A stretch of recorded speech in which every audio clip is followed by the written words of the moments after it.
Episode की शुरुआत में हम देखते हैं घोड़सा में उस्मान साहब और खान रुस्तैनी के साथ आगे बढ़ रहे होते हैं, मगर इसलिए में बाज़ंतीनी उन तक पहुंच जाते हैं। ये देखकर उस्मान साहब कहते हैं तो इसका मतलब है कि यहाँ से निकलने का कोई रास्ता नहीं है। हाँ, मगर इसलिए में जेर कुतई अपने बाकी साथियों के साथ वहाँ पहुँचता है और बुलंद आवाज से कहता है, हुजूर हम पहुँच आए हैं। कौनूर, बुरहान और ओरहान मुसलसल मुकाबला कर रहे होते हैं और नए आने वाले दस्ते पर जेर कुतई अपने साथियों के साथ हमला कर देता है। वहाँ मौजूद तमाम बाज़ंतीनी मारे जाते हैं। फिर वो सब आगे बढ़ते हैं तो बुरहान जेर कुतई से पूछता है, क्या तुम्हें मेरे साथ जंग लड़ना याद आता है? तो जेर कुतई कहता है, मैंने बहुत याद किया, लेकिन अच्छा होता अगर हम इस लिबास में यहाँ ना होते। मजीद बाज़ंतीनियों को आते हुए देखकर वो सब भाग पड़ते हैं। बाजार में कुस्तांतीन एलेक्सियोस के साथ आगे बढ़ते हुए कहता है, तमाम गलियों, दाखिली और खारजी रास्ते बंद कर दो, उन्हें ढूंढो। ये सुनते साथ सिपाही दौड़ पड़ते हैं और एलेक्सियोस कहता है उनके यहाँ से फरार होने का कोई इम्कान नहीं था। जवाबन कुस्तांतीन कहता है, जाहिर है कि उस्मान ने आने से पहले एहतियाती तदबीर इख्तियार की होंगी, लेकिन इस बार वो नहीं बचेगा। ये कहते साथ ही वो दोनों भी आगे बढ़ते हैं। उधर उस्मान साहब अपने साथियों के साथ भाग रहे होते हैं कि आगे और पीछे से बाज़ंतीनी आते हुए दिखाई देते हैं। उन्हें समझ नहीं आ रही होती कि यहाँ से कैसे निकलें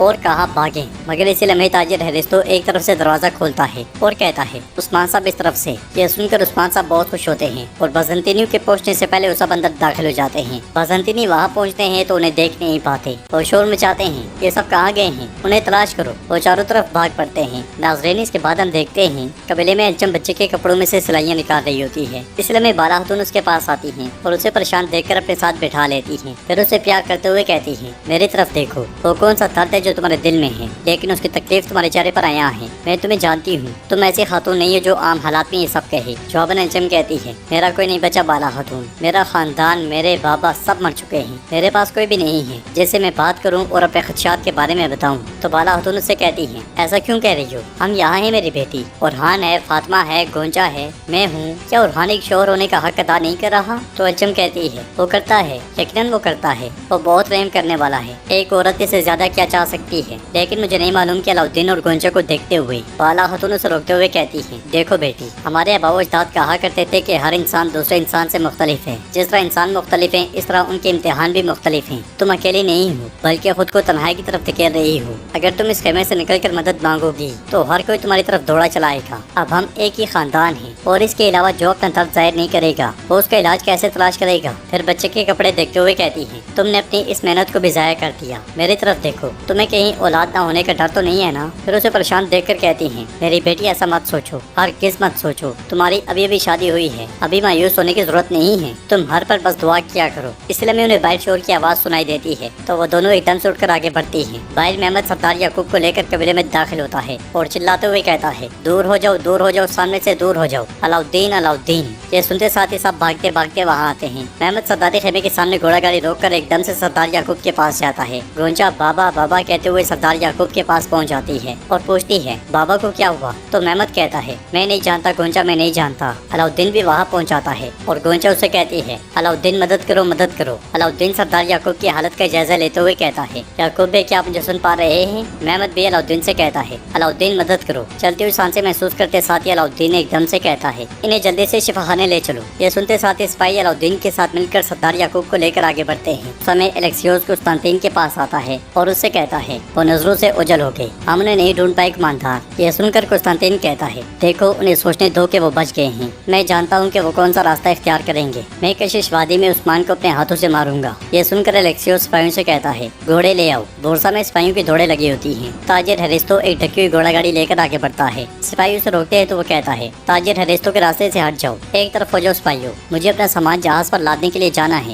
ये कहते साथ ही हैरिस्तो आगे बढ़ जाता है। घोड़ा गाड़ी में उस्मान साहब अपने साथियों के साथ मौजूद होते हैं। बुरहान उस्मान साहब से पूछता है, जनाब ये हैरिस्तो कौन है? तो उस्मान साहब कहते हैं, हैरिस्तो एक उस्ताद था और मैं इसका गुलाम था और फिर हम दोस्त बन गए। उधर जेर कुतई अपने साथियों के साथ उस कमरे से निकलता है और कहता है, जब शहर के लोग पुरस्कून हो जाएंगे तो हम शुरू करेंगे, सब होशियार रहें। तो गए हंसियो, तुम दोनों यहीं ठहरो, उस्मान साहब की तरफ से खबर का इंतजार करोगे, मोहतात रहना, कहीं बेनकाब मत हो जाना। तो गए कहता है, फिक्र ना करें जेर कुतई साहब, हम अल्लाह के हुक्म से ये सब संभाल लेंगे। फिर जेर कुतई बाकी साथियों से कहता है, चलो जंगजू, पहले जाकर इन कपड़ों से जान छुड़वाते हैं। ये कहते साथ ही जेर कुतई आगे बढ़ जाता है। काई कबीले में अलाउद्दीन सरदार याकूब को एक दवा सुंघा रहा होता है। मेहमद और गोंजा भी वही मौजूद होते हैं और गोंजा रोते हुए कहती है, उठें बाबा उठें। ये कहते साथ ही वो ज़ारों की तार रो देती है। सरदार याकूब का इलाज करते करते अलाउद्दीन को गोंजा का रुमाल और बच्चे का जूता नजर आता है, जिसे वो सरदार याकूब के कपड़ों से निकाल लेता है। ये देखकर गोंजा मजीद रोना शुरू हो जाती है और उसकी जबान पर मुसलसल बाबा बाबा होता है। अलाउद्दीन उसे पुरस्कून करने की कोशिश करता है मगर वो चुप नहीं होती। तो अलाउद्दीन मेहमद से कहता है गोंचा को बाहर ले जाओ। ये सुनते साथ ही मेहमद गोंचा को लेकर बाहर चला जाता है और अलाउद्दीन सरदार याकूब का इलाज करते हुए कहता है हिम्मत करें याकूब बे, हिम्मत करें। मेहमद और गोंचा खेमे से बाहर आते हैं तो बाहर खवातीन खड़ी होती हैं। आगे बढ़ते साथ ही गोंचा गिर जाती है। ये देखकर खवातीन उसे सहारा देती हैं और मेहमद उससे कहता है रो मत गोंचा, हमारे बाबा मजबूत हैं, वो इस सब से गुजर जाएंगे। गोंचा पूछती है ये कैसे हुआ, क्या मेरे बाबा बीमार थे? जवाबन मेहमद कहता है हम जब से कोताहिया गए वो ना अच्छे से खा रहे थे और ना ही अच्छे से सो पा रहे थे। वो अंदर से शदीद तकलीफ में थे लेकिन उन्होंने कभी इसे जाहिर नहीं होने दिया। ये सुनकर गोंचा रोते हुए कहती है ये सब मेरी वजह से हुआ है। बाला खातून उसे हौसला देते हुए कहती है नहीं मेरी बेटी, ये बोझ अपने दिल पर मत डालो, सब कुछ अल्लाह की मर्जी से होता है, वो ठीक हो जाएंगे इंशाल्लाह। मेहमद साहब आपने उन्हें यहाँ लाकर बहुत अच्छा किया। एल्चो उठती है और पानी लाकर गोंचा को देते हुए कहती है गोंचा अल्लाह उन्हें शिफा देगा, खुद को मत थकाओ, मैंने शहद डालकर पानी तैयार किया है, पी लो इसे। पानी लेकर गोंचा उसका शुक्रिया अदा करती है।